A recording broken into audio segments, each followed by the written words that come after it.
In this episode, I'm going to tell you why you should always be ready for change and why it isn't that bad. Stick around.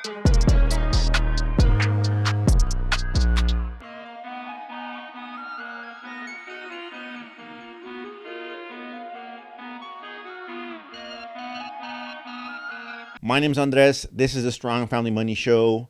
On this channel, we help you improve your fitness, your family, and your finances. I'm a real estate agent here in Ventura County. I'm married, father of 4 children, so I'm always looking for ways to help improve my fitness, finances, and family because those are the 3 most important things in my life, right?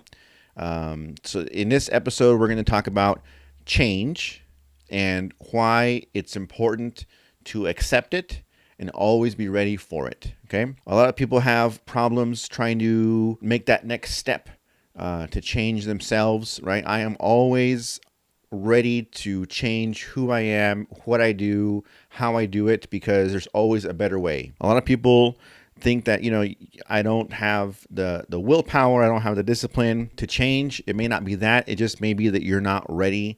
So don't give yourself a hard time about being stuck at one point. The important thing is that you figure out how to move on to that next step. Convince yourself that what you're doing, there are things that are detrimental to the 3 things that we talk about on this channel. Most of the time, like if it's, fitness, right, you're not ready to take on the work of, diet and exercise and all that stuff, right? If it's financial, changing your lifestyle is a difficult thing, right? You have to be in the right mindset to do all these things, and that's what's really keeping you from change. So a lot of people get anxiety with being stuck, both being stuck and not wanting to or being able to or ready for the change, and that really adds to the problems that people have with change, right? So don't work yourself up. Don't get anxious about not being where you want to be. Understand that it's a process and that you have to be ready to do it, and it's a long road, and you have to prepare yourself to do so. A lot of people think that changing is its own problem. It might make my situation worse.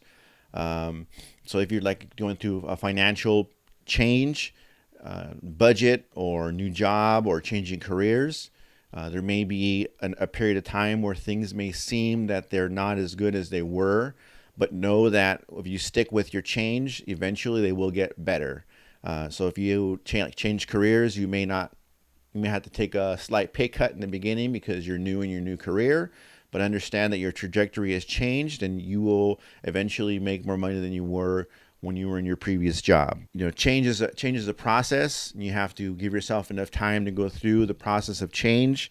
A lot of people are scared of the process and how difficult it is. They don't want to. They try to avoid discomfort, but you have to understand that's all part of the process, and you have to go through that if you're going to change, right? Give you an example. If you're like a bodybuilder, in order to change your body, in order to get bigger, in order to improve your physique, you have to go through a period of discomfort, be it restricting what you eat, be it working out hard in the gym, be it avoiding going out with your friends and getting enough sleep.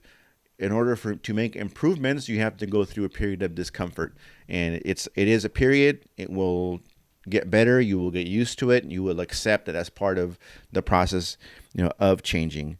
If you continually avoid change, there are a lot of people that say, I'm the same person I was however many years ago.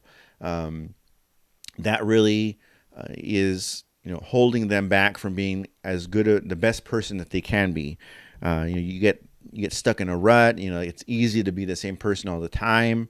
You get used to, the lifestyle you have, right? But then again, you don't experience new things if you don't change, and you never know when the next thing you try will be the passion that you've been looking for, because you're always, stuck in your ways and don't want to change because you think that's bad, and being a new person is not what you should be the same person you were 10 years ago. And that's really not your principles may be the same, your core principles, you should improve them, change them, add to them if they're better, right? But you should be a new person Uh, every 5-10 years, you should be improve and be someone totally different than you were when you were 10 years ago. You won't develop healthier habits, be it financial or physical or spiritual, right? Things that will improve your life in general, be it with your family, your spouse, your finances.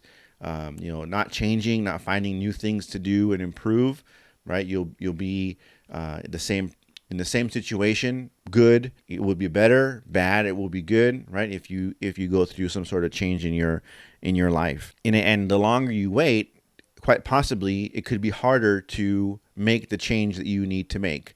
Be it you take on more responsibilities in other areas. You don't have enough time to do them because of those responsibilities. The longer you wait, because change is a process that takes time, you may not, the longer you wait, have enough time to see what happens when you change. So if you have the opportunity to do something different, improve, change, you want to act on it right away, so that if it is a process that takes a long time, you have enough time to see what happens at the end. So you have to accept it, that life is all about change, and everybody changes, and your body changes, your marriage changes, your kids as they age, your family changes.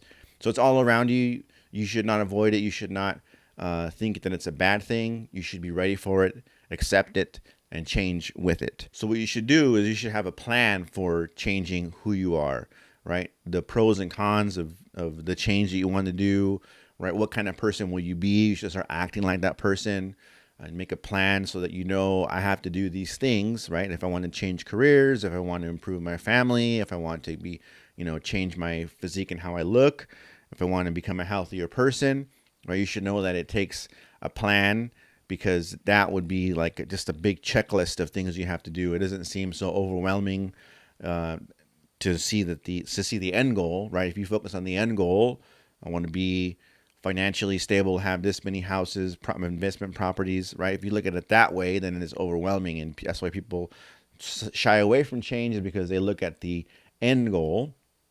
What you should do is, I need to get my budget ready. I need to start looking for homes to invest in. I got to educate myself this way, right? So you make a checklist and you start checking things off, and that is easier to attack. It is less overwhelming, and you're more likely to stick with it if you take things in small chunks. So don't shy away from change. That's what strong people do, and that's what we're all about on this channel. So if you have any other questions, leave them in the comments. Sign up for my newsletter, where I give out more tips like this directly into your inbox. Every month we'll have a $50 gift card giveaway for subscribers to my newsletter.